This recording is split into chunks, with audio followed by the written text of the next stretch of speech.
মুখ্যমন্ত্ৰী আত্মনিৰ্ভৰ অসম অভিযান সাহায্য প্ৰদানৰ ক্ষেত্ৰত মুখ্যমন্ত্ৰীয়ে এক গুৰুত্বপূৰ্ণ সিদ্ধান্ত গ্ৰহণ কৰিছে।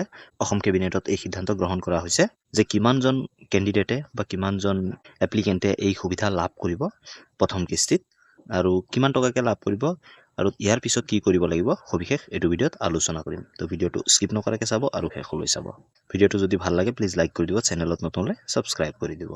ইয়াত আপোনালোকে চাব পাৰে যে অসম কেবিনেটৰ যি গুৰুত্বপূৰ্ণ সিদ্ধান্তসমূহ হৈছিলে 13 ছেপ্টেম্বৰ তাৰিখে, তাৰে মুখ্যমন্ত্ৰী আত্মনিৰ্ভৰ অসম অভিযানৰ সাহায্য প্ৰদানৰো এটা সিদ্ধান্ত গ্ৰহণ কৰা হৈছিল।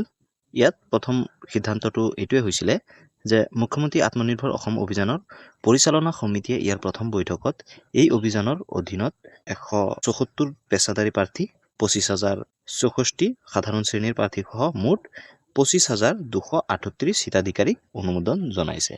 মানে প্ৰথম ফেজত মুঠ 25,238 জন এপ্লিকেণ্টে এই সুবিধা লাভ কৰিব আৰু এই স্কিমৰ পৰিচালনা সমিতিয়ে প্ৰথম বৈঠকত এই অভিযানৰ এই সিদ্ধান্ত গ্ৰহণ কৰিছে।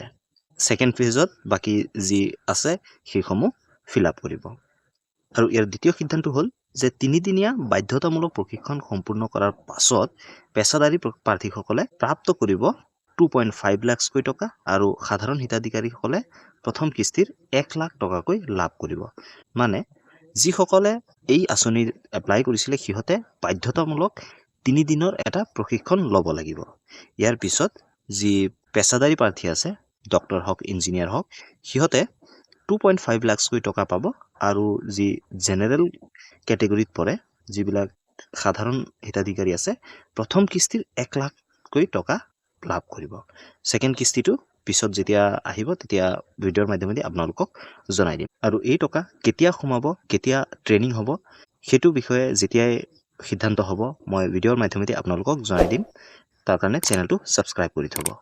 ভিডিঅ'টো যদি ভাল লাগিল আৰু ইনফৰ্মেটিভ লাগিল প্লিজ লাইক কৰি দিব। আপোনাৰ বন্ধু বান্ধৱী সকলোৰে লগত এই ভিডিঅ'টো শ্বেয়াৰ কৰি দিয়ক আৰু যদি কিবা ডাউট থাকে তেনে ক্ষেত্ৰত আপোনালোকে কমেণ্ট ছেকশ্যনত সুধিব পাৰে।